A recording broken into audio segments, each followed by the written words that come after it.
The live TV, सच सबसे आगे। नमस्कार, मैं हूं रंजीत झा और आप देख रहे हैं द लाइव टीवी। इजराइल और गाजा युद्ध के बीच व्लादिमीर पुतिन का मिडिल ईस्ट का दौरा अमेरिका की नींदें हराम कर चुका है।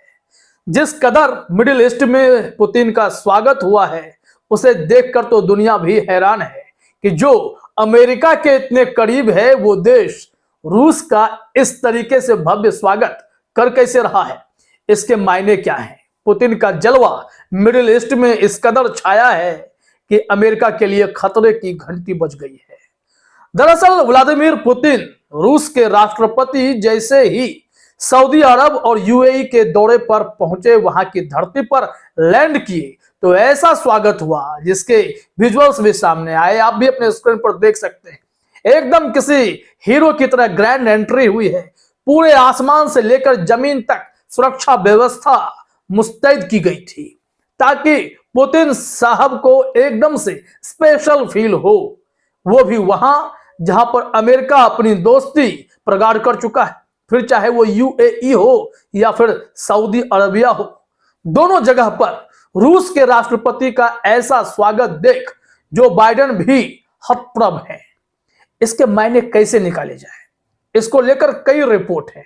और उससे भी बड़ी बात यह कि रूस के राष्ट्रपति पुतिन ने यहां तक कहा ईरान को लेकर, क्योंकि ईरान के राष्ट्रपति इब्राहिम रईसी मॉस्को जाकर रूस के राष्ट्रपति से मुलाकात किए और वहां पर रूस के राष्ट्रपति का कहना यह हुआ कि मेरा तो दिल कर रहा था, जब मैं उड़ान भरते हुए सऊदी अरब यूएई को जा रहा था तो रास्ते में तेहरान था, यहीं लैंड कर जाऊं, लेकिन फिर मुझे सूचना मिली कि आप खुद आने वाले हैं तो मैं वहीं आकर आपसे मुलाकात कर रहा हूं।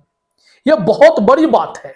मिडिल ईस्ट में पुतिन अपना प्रभाव छोड़ रहे हैं और मिडिल ईस्ट भी उनसे प्रेम दिखा रहा है। ऐसे में इजराइल की घिघी तो बंद ही गई है और इजराइल का समर्थन करने वाले अमेरिका भी एकदम से टेंशन में है कि रूस तो अमेरिका का भी दुश्मन है और यूक्रेन पर हमला किए हुए है। ऐसे में रूस के इस स्टैंड को लेकर अमेरिका अब क्या करेगा, तमाम ऐसे सवाल हैं। लेकिन उससे पहले आपको कुछ जरूरी बात बता देते हैं। जो सऊदी अरब की मुलाकात हुई या फिर यूएई की मुलाकात हुई, इसके बाद ईरान में रईसी से 4 घंटे तक पुतिन ने बातचीत की है। जी हां, वो ईरान जो इजराइल को फूटी आंख भी नहीं देखना चाहता है, उनसे 4 घंटे मुलाकात के बाद आपसी मंत्रियों की बातचीत होगी। और वहीं पर यह खबर आई थी कि रईसी साहब से मिलने को पुतिन साहब बड़े बेकरार थे। इस संबंध में हम आपको एक ट्वीट भी दिखाते हैं। ईरान ऑब्जर्वर का यह ट्वीट है। इसमें लिखा गया, Putin, when I was flying over Iran, I wanted to land in Tehran and to meet you, but I was informed that you wanted to visit Moscow. Relations between our countries are growing rapidly. Please convey my best wishes to the supreme leader who supports our relations.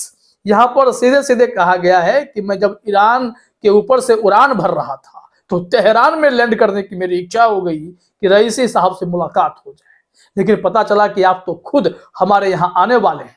हम दोनों देशों के रिश्ते इतने प्रगाढ़ हो रहे हैं और इतने तेजी से ग्रो कर रहे हैं, तो हमारे जो आपके सुप्रीम लीडर हैं उनको मेरी तरफ से बेस्ट विशेष है, बधाई है। उन्होंने ईरान के लोगों को भी कह दिया है। मतलब रूस ईरान के रिश्ते, रूस मिडिल ईस्ट में आप सऊदी अरब और यूएई, इन सब के बीच रिश्ते अगर इतने प्रगाढ़ होते हैं तो अमेरिका जो मिडिल ईस्ट पर पकड़ बनाना चाहता था वो पकड़ ढीली हो जाएगी। और इसी को लेकर एक बड़ी रिपोर्ट है हमारे पास, जी न्यूज पर छपी है। तो चलिए उस रिपोर्ट को भी देखते हैं। इसमें हेडलाइन में लिखा गया है, Putin middle east visit. Middle east में दिखा पुतिन का जलवा, अमेरिका को लगी मिर्ची। क्या है इस दौरे के मायने? इतने ग्रैंड वेलकम के पीछे क्या हो सकता है? देखिए, यहां पर लिखा हुआ है कि अमेरिका और नाटो देशों के आंखों की सबसे बड़ी किरकिरी, रूस के राष्ट्रपति व्लादिमीर पुतिन के दिल यूएई और सऊदी अरब के नेताओं से मिल रहे थे। उनकी तस्वीरें देख कभी यूएई और सऊदी को पक्का दोस्त समझने वाले अमेरिका और नाटो देशों के नेताओं के दिल जल रहे थे। अब ये क्यों हो रहा था, आइए देखते हैं। कहा जाता है कि पुतिन ने पावरफुल पंच लगाए हैं। यहाँ लिखा हुआ है कि अमेरिका के दोस्तों के साथ शानदार केमिस्ट्री और बाइडेन से भी भव्य स्वागत मिडिल ईस्ट में पावर ब्रोकर की भूमिका में रूस के दबदबे को दिखाने वाला है, जो अमेरिका को बहुत ज्यादा बेचैन कर रहा होगा। पुतिन अपने खास विमान 1196PU जितने उड़ता हुआ किला कहा जाता है, उसमें 4 सुखोई 35 MKI विमानों की सुरक्षा में निकले। पुतिन की रक्षा में निकले ये 4 लड़ाकू विमानों को खतरनाक R-77 और R-73 एयर टू एयर मिसाइलों से लैस किया था।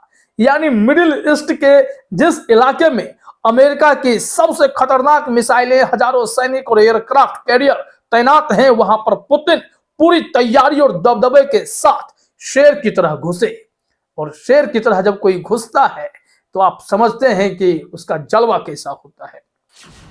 और यहां पर यह भी लिखा गया है कि सबसे खास बात यह है कि मॉस्को से लेकर UAE तक इन खतरनाक लड़ाकू विमानों की उड़ान के लिए तमाम देशों से खास अनुमति भी ली गई थी। और जब रूसी राष्ट्रपति पुतिन का प्लेन UAE के अबू धाबी एयरपोर्ट पर उतरा तो पूरा UAE व्लादिमीर पुतिन के रूस के रंग में रंग गया। यानी रूस का दबदबा अब मिडिल ईस्ट में दिख रहा है। वो उन सब से ऐसी दोस्ती प्रगाढ़ कर रहे हैं जो अमेरिका बर्दाश्त ही नहीं कर पाएगा। एयरपोर्ट पर जबरदस्त स्वागत हुआ, ऐसा भव्य स्वागत कहा जा रहा है कि अभूतपूर्व था। और पुतिन के लिए जो सुरक्षा व्यवस्था थी वो जमीन से लेकर आसमान तक दिखाई पड़ रही थी। इसका मतलब है कि अमेरिका को मिर्ची लगेगी। कैसे, जरा देखिए। लिखा हुआ है, तेल उत्पादक देशों से पुतिन की दोस्ती अमेरिका को जरूर अखर रही होगी। वैसे जिस वक्त यूक्रेन में युद्ध की आग जल रही है, मिडिल ईस्ट में इजराइल और हमास के बीच महासंग्राम चल रहा है, पुतिन की इस इलाके में एंट्री हुई तो इन दोनों मुद्दों पर भी चर्चा करके पुतिन ने जता दिया कि उनका दखल हर जगह बराबर है। और अमेरिका का दिल इसलिए भी जल रहा था कि पहले तो UAE गए, वहां पर गर्मजोशी से स्वागत हुआ, तो उसके बाद लगा कि चलो ठीक है, कम से कम सऊदी अरब में जो सलमान साहब हैं तो वो तो बिल्कुल भाव नहीं देंगे रूस के राष्ट्रपति को। लेकिन यहां भी दिल जल उठा अमेरिका का। लिखा हुआ है, मुलाकात और बातें खत्म करके पुतिन UAE से रवाना हुए। गर्मजोशी से उनकी UAE से विदाई हुई, लेकिन अमेरिका को अभी एक और केमिस्ट्री देखनी थी जो उसके दिल को जलाने वाली थी। UAE से पुतिन सऊदी अरब उतरे कि आजकल सऊदी अरब के क्राउन प्रिंस मोहम्मद बिन सलमान MBS के बाइडेन के साथ बहुत नहीं बन रही, लेकिन पुतिन के साथ उनकी केमिस्ट्री लाजवाब दिखी। दोनों ने गर्मजोशी से हाथ मिलाया। MBS ने पुतिन के हाथ को खास तरीके से थपथपाया भी। जो केमिस्ट्री दो नेताओं की बॉडी लैंग्वेज से थी, वही पुतिन की बातों में यह तय हो चुका है कि अब मोहम्मद बिन सलमान मॉस्को में जाकर इस दोस्ती को और मजबूत करेंगे जो अभी अपने उच्चतम स्तर पर है। तो इसका असर क्या होगा? पुतिन के दौरे का मतलब बस समझिए। यहां पर बताया गया है कि यूक्रेन पर हमले की वजह से पुतिन के खिलाफ अंतरराष्ट्रीय कोर्ट ने गिरफ्तारी वारंट जारी कर रखा है और रूसी राष्ट्रपति विदेशी यात्राओं से बच रहे हैं। लेकिन यह दौरा इसलिए भी संभव हो पाया क्योंकि UAE और सऊदी अरब ने ICC के साथ कोई समझौता नहीं किया। अब इस पूरे दौरे का मतलब भी समझ लीजिए। कहा जा रहा है कि खास बात यह है कि पुतिन UAE और सऊदी अरब के दौरे के अगले दिन उनके कट्टर दुश्मन ईरान के राष्ट्रपति से भी मुलाकात कर रहे हैं। और ये दिखाता है दुनिया के पॉलिटिक्स को अभी भी पुतिन अपनी मर्जी से चलाना का दम रखते हैं और अमेरिका के दबाव का ना उन पर कोई असर है ना उनके दोस्तों पर। यानी अमेरिका अलग थलग पड़ रहा है। अब वो इजराइल के साथ खड़ा रहे, फर्क नहीं पड़ता। रूस का जो काफिला निकल पड़ा है, पुतिन जिधर चल पड़े हैं, मिडिल ईस्ट भी उनके साथ खड़ा दिखाई पड़ रहा है। तो इससे मिर्ची तो लगनी तय ही थी। फिलहाल इस वीडियो में इतना ही। आप सभी का हमसे जुड़ने के लिए बहुत बहुत धन्यवाद। द लाइव टीवी, सच सबसे आगे।